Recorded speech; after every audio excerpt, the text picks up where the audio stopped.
ici Christelle, bienvenue dans cette vidéo sur mon chemin vers Compostelle. Là je me suis mis un petit peu en retrait du chemin parce que il y a tellement de passages, j'arrive pas à faire ma vidéo, ça fait 3 fois que j'essaye et il y a des pèlerins qui passent dans tous les sens. Ça c'est vraiment horrible, enfin moi je le vis mal, c'est-à-dire qu'on peut pas marcher 10 minutes sur le chemin, plus de 10 minutes tout seul, parce que sinon quand le chemin d'ailleurs est étroit on se retrouve comme des moutons là en file indienne à la queue leu.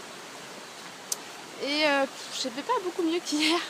En même temps, là, comme je dors pas très bien, la fatigue accentue un petit peu mon hypersensibilité, donc ça facilite pas non plus les choses.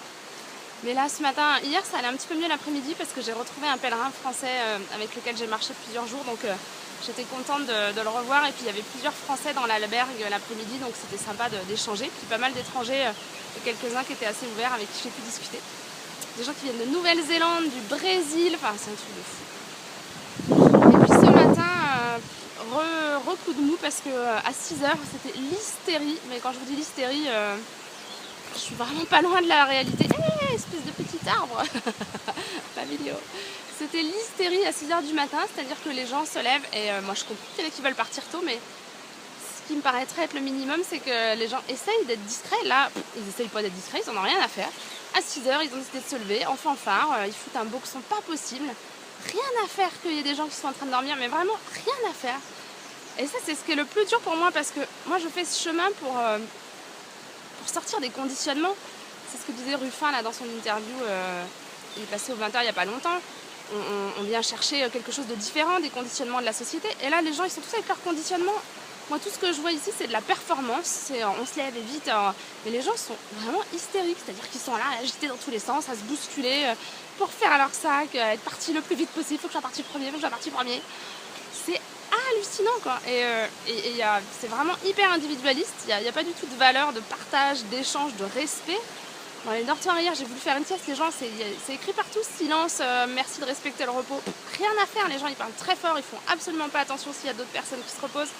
Rien à faire, c'est là pour moi, là les 3 jours en Espagne, c'est la vraie ambiance qui décrit le mieux, c'est chacun pour soi et Dieu pour tous, ou chacun pour soi et Saint-Jacques pour tous. Mais ça me fait halluciner, quoi. Ça me fait vraiment halluciner parce que moi je viens chercher autre chose que ces valeurs qu'on a dans notre quotidien. Donc si c'est pour retrouver ça et le stress qui est dans nos vies de tous les jours, bah, là ce matin je marchais, je me disais mais c'est quoi l'intérêt, quoi?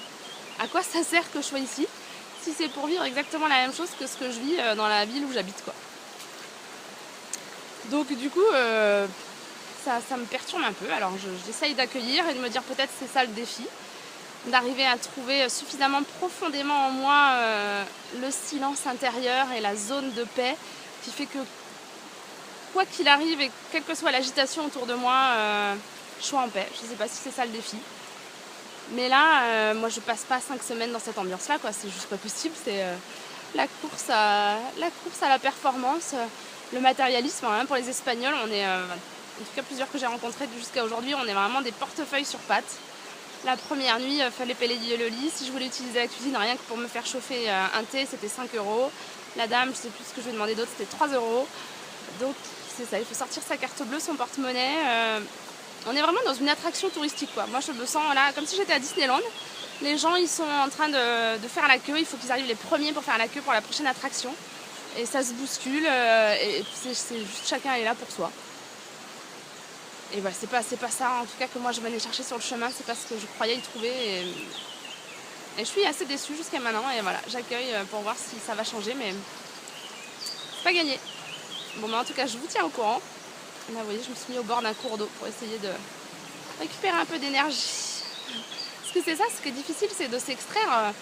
Je sais bien qu'il y en a qui me disent ah, fais abstraction. Non, mais c'est très compliqué de faire abstraction quand autour de vous il y a toute une énergie, toute une vibration hyper agitée, hyper stressée, hyper sous pression. C'est impossible de s'extraire de ça. Moi qui ai vécu à Paris c'est un tourbillon d'énergie.